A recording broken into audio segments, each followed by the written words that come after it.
Hello, writers. It's time for our weekly vocab enrichment. Example story.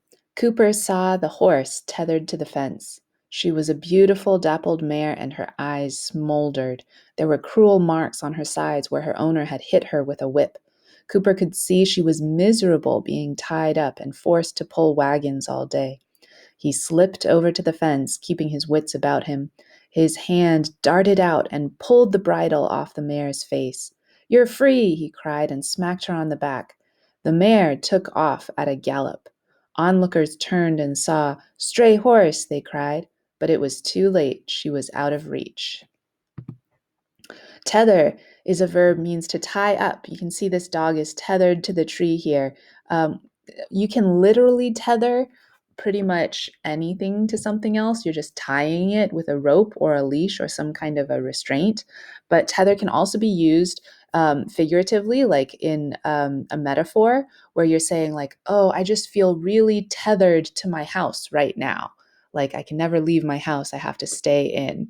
Or the boy was tethered to his mother by an invisible leash. Like the boy didn't want to leave his mother. He just kept on clinging to her. So it's useful to describe things that are not literal also if something seems like it can't get free. Miserable is an adjective meaning unhappy or suffering. These poor donkeys. Some people might say they look miserable having to carry such heavy loads with their heads hanging down and moving slowly. Um, what's the difference between miserable and sad? When you're sad, that can happen because you lose something, because there's an event that kind of comes and make you feel this feeling. But being miserable has to do with something more ongoing than that. If you're miserable, it means you've been sad for a long time, and it also has to do more with suffering.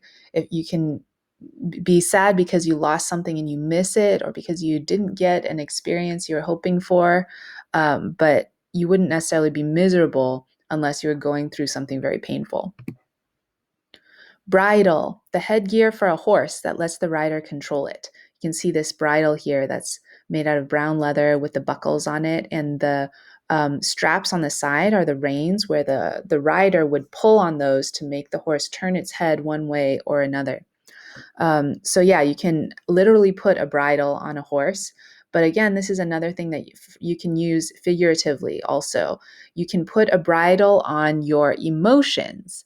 So if someone would say, hey, put a bridle on your anger, it means you need to kind of control your anger and be able to direct it one way or another that you want it to go. You can put a bridle on something that feels out of control. So then that helps you to metaphorically say, like, come and rein that in. Gallop is a verb, the fastest speed of a horse where all 4 feet leave the ground at the same time. You can see here the horse has all 4 feet up in the air, and that's what it does when it wants to go so fast. What are some other things that can move at a gallop? Other animals might be able to move at this really fast pace like this, but also you can talk about just time passing. The days moved by at a gallop, which means that it felt like every day was going by so fast, whizzing by.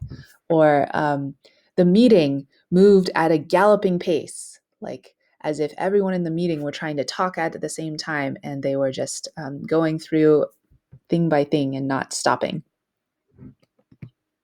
Stray is a verb, to go off course or wander away. You hear a lot about stray cats, cats that don't live in a house but that just wander around the streets and have no owner.